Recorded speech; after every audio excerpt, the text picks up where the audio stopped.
So, if you couldn't tell, we have reached the chills part of the program. Yes, The Haunting of Hill House. That's another exclusive for you guys just in this room. This show is bananas and scary and awesome. Yes, you can say I'm a jerk for having seen some episodes. I'm a jerk. Sorry, guys. But this is great. This show, the good news is this show launches extremely soon, October 12th.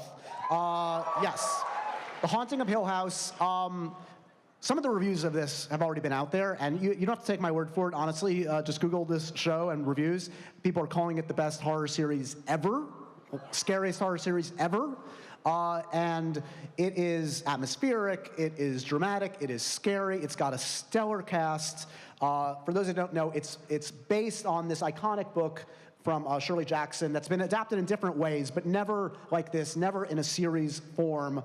And it's basically about a bunch of siblings who have the misfortune of growing up together in what happens to be the most haunted house in the country. Oh well. And then we get to visit them as adults and see sort of the consequences of what they've been through. It's a show about trauma and horror and all the delicious good things. And by the way, it also comes from the mind, I'm sure if there's some horror fans out there, you know the work of Mike Flanagan. You guys know him? Yeah, this guy's legit. He's directed Oculus, Hush, Gerald's Game, and he really brings a cinematic flair to this. You're gonna love this show.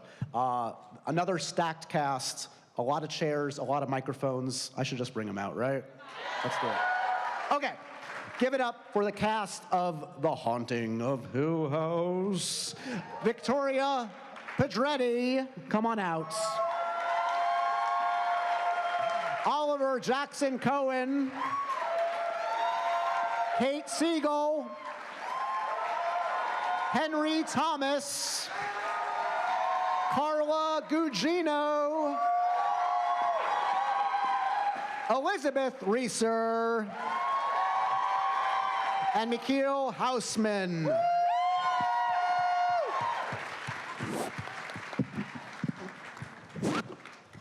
Hi, guys. Hello.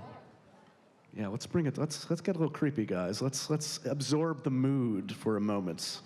Congratulations, in all honesty, this show's fantastic. You guys should be very proud. So let's talk. Okay, again, I feel like the icebreaker worked pretty well last time. Let's go down the line and meet each of you a little bit. Why don't you each introduce yourselves? Tell me like a nugget about your character, just an adjective, a something, and tell me your favorite horror movie. Tell me the horror movie that sticks in your craw. Victoria, can we start at the other end? Oh, I caught you off guard. I apologize.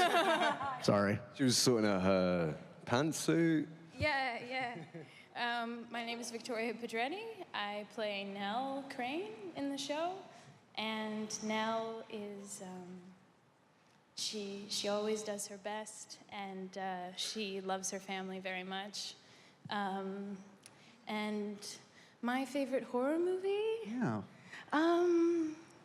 You know, I really, well, it's more of a thriller, but I really just started watching horror since I've gotten this show, because I've always been a scaredy cat. This is your entry point. It all works. Yeah, Okay. yeah. I really love Hush, which is on Netflix. Yes. And, it stars Kate Siegel, and she also wrote it with Mike Flanagan. It's directed by Mike Flanagan, and it's, Cross promotion. Yeah, it's fun. You'll be yelling at your television screen for sure.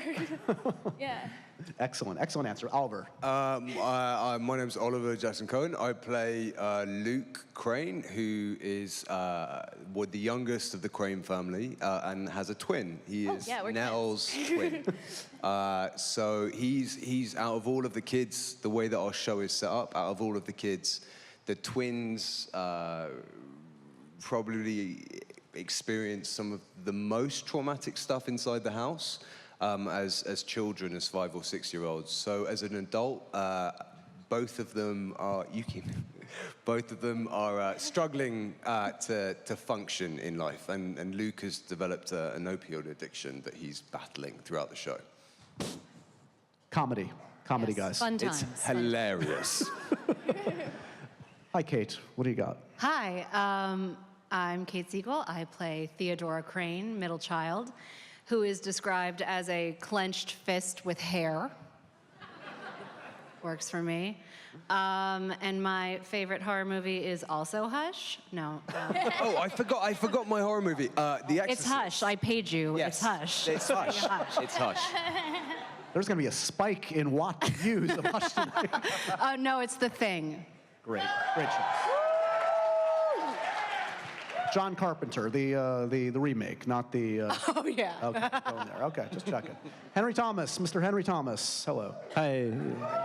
Yeah, round of applause. Thanks. That's very kind of you.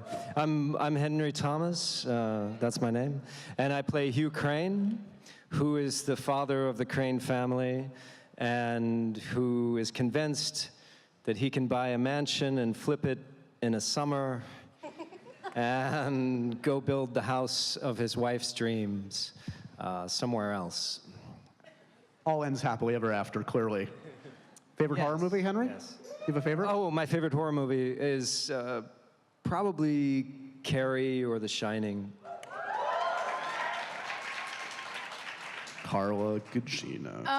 I love that we weren't asked to say who we are because he did just, thanks, because you did just introduce us, but I like that everyone said who they were again. We like saying our names. Yes, we're so proud. Actors.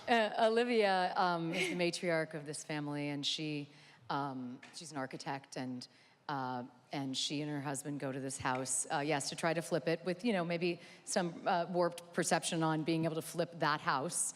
But she is trying to desperately save her children from the horrors of the world, and you'll see how she goes about that. She's one of the most amazing characters I've gotten to play with this incredible ensemble, including the kids who aren't here today, who are amazing.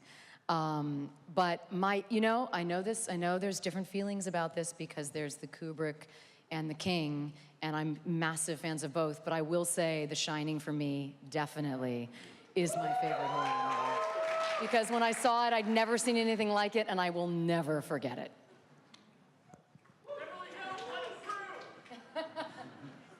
Elizabeth Reeser. Hi, Elizabeth. Hi. Good to see you. Good to see you.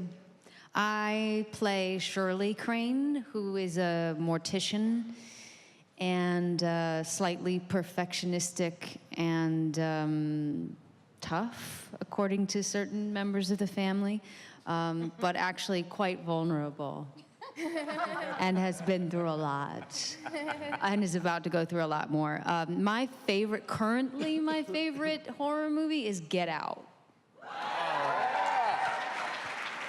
We will accept that as a correct answer. Thank you. Mikhail. Yeah, did anyone mention that I'm Mikhail? I'm Mikhail. Mikhail. I'm Mikhail. So I play Stephen Crane, and Stephen is the oldest of the Crane siblings.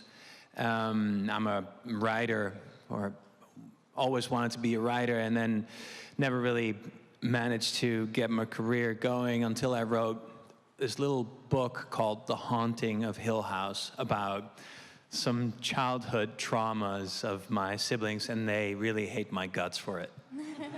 I always loved that. I thought it was a great place to start a show, from my character's point of view. My favorite horror movie, The Shining, as well. So I'm curious, shooting a show like this that reads in the final product as exceptionally atmospheric and creepy and scary. Does it play on set as a drama? Does it play on set as what does it feel like you're playing? Can you play horror, or is that kind of in the hands of people like Mike Flanagan and the editors and the composers that kind of add to it? Or anybody? Yeah, Elizabeth. I think of it as drama when I'm playing it, but it was a terrifying thing to shoot because so much of it is psychological. But I think as actors, you just try to make it as believable as possible for yourself, and that can be pretty terrifying. is this like kind of a strange headspace to be in for a few months? Yeah, Oliver? Yeah, I mean, as well, we shot for 9 months, so we're just under 9 months. So, and the way that our show is structured is the first 5 episodes are basically the same day, but replayed from each sibling's point of view. And then the whole show, present day show, only takes place over 4 or 5 days. So there's an event that happens in the beginning of in the first episode that causes the whole family, it causes this massive shift in the family. And so we were having to go to set every single day. There was like a period of time from like, I guess it was like January to April, where we were either going to a funeral, or it was the day before a funeral, or it was the day after a funeral. So it was just the amount of stuff that we had to kind of drum up for that length of time. You kind of get this kind of emotional hangover when you like finish. You had one light scene though, right? I had one day where I had a light scene, and that was the dream. How light are we? We didn't recognize it. We were like, Ollie, what's up with you? How do you toggle the switch into happy place? Like, was there an easy way for you guys Wine, lots and lots of wine. Yeah. Another good message for the folks out there, the kids. Good. No, it was really interesting because I know that Mike Flanagan's talked about a lot this telling of horror over 10 hours versus a movie, but versus an hour and a half. And as a storyteller, it's such a different thing. But also as the actors involved, it was like you had this sort of pot percolating on the back burner all the time. And it was really, and you can't really get rid of it. You know, you've got to sort of let it sit while you're shooting this whole thing. Yeah. So that was the most, I felt the most like a horse at a gate, you know, sort of wanting to either act or escape. And I couldn't. It's a fascinating process, and I think for all of us a really, really deep experience. And I think that hopefully you guys will feel it when you watch it, because we were in very assured hands, in his hands, and we kind of had to jump off the cliff and trust, and you know, it's a great place to be. You've worked with Mike Flanagan before. Several of you have. So talk to me about sort of what he brings to this genre, to this series. What's the Mike Flanagan X factor? Sure. I think Mike Flanagan, first and foremost, is a horror fan. He is a man who loves to watch horror movies, read horror fiction. He is making movies for himself and people like him. And that is a rarity, I think, because on some level, horror can be made in one room on your iPhone for cheap, so a lot of filmmakers start there. But Mike loves it so much that he approaches it with such romance, almost. And so you've got this strange dynamic of a man who loves his characters the way you would in a Merchant Ivory film, but he also is desperate to scare the pants off of everybody and not to reuse a monster or reuse a scare or find a new way to scare people who spend every waking moment in the horror world. And that is really exciting to work for, because you feel like you're a part of this traveling circus, like this creepy gothic circus, when you're a part of Mike Flanagan's universe. And this is sort of his opus at this point. He gets to throw all of his best tricks and all of the things you haven't seen, and Netflix welcomed him with open arms. They saw what he was bringing, and they were very encouraging. Does this read in like the quiet of a hotel room at night, as like you're reading it on your own, you get the script? Does it read scary? Does it read? Yeah. Yeah, like God, so scary. Yeah, definitely. That was the scariest part for me, but reading it. That was the scariest. Now I can watch it because I know it's coming. Yeah, but I feel like I watched the final, I still haven't finished it, but I watched some of the couple of later episodes, and there's this one scene in it where I knew it was coming, and like I knew it was coming, but I still, I screamed, but I screamed, but I did like a, ah! And then I was still scared, so I screamed again, just because I thought that would make me feel better. Like, the scares are terrifying, but I think what Mike does is he builds this slow kind of tension throughout the show, that the payoff past episode 5 or 6, once you've sort of been introduced to all the children, is so great. there's such a massive payoff right at the end of the show that is inherently kind of more terrifying because you've invested so much into these characters. And it's big boots to fill, but I do actually feel very strongly about this. He is, I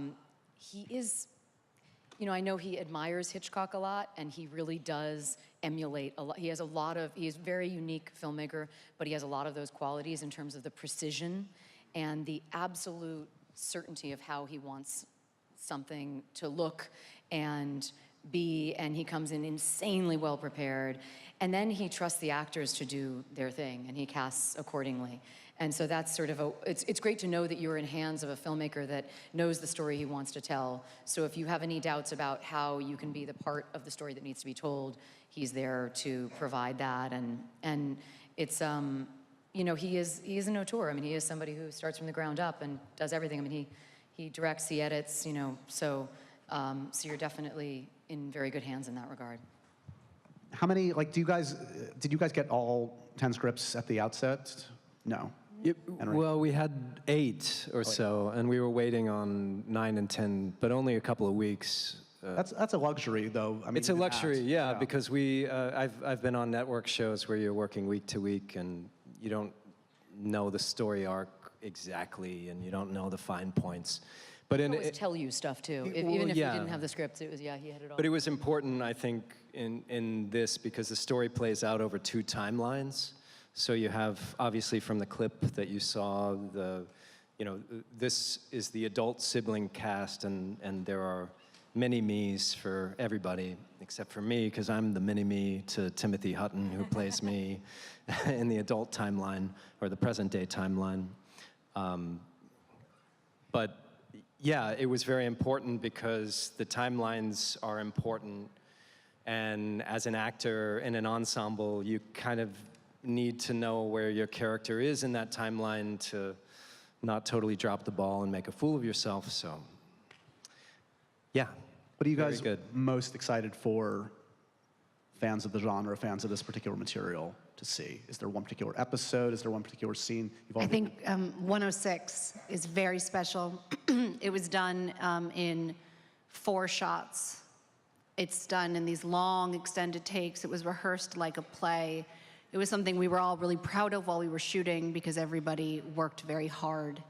And I think it's a very special episode of The Haunting. Tune in this week. Tonight on a very special The Haunting of Hill House. Do you guys get the same, is it a different kind of satisfaction? I'm curious, when you're working on something so intense, it sounds like, at the end of the day. Elizabeth, for you, when you're working on something of this, seriousness and weight every day, do you go home thinking, exhaling and enjoying it in a different kind of a way than working on a comedy or something like that? I do. I like to be tortured. I love to freak out and cry and be devastated, and then go home and have a glass of wine and go to dinner or something. I mean, I think it feels. I mean, when you're playing a character like this and you get to do that, and these characters are just so authentic. And the situations that they're in are just, they're harrowing. And in a way, I just didn't want to think about it. I loved doing it, and then I just wanted to never think about it ever again.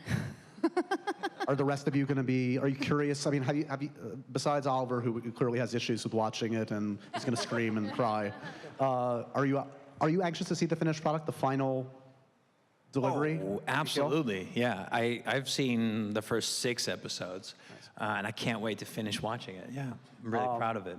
You should be. It's amazing. Guys, we showed them 1 exclusive clip. I mean, that's nice. That's a good thing. It would be greedy to ask for another. Do you have more? I mean, should we? Do you guys? I don't know. You see another one?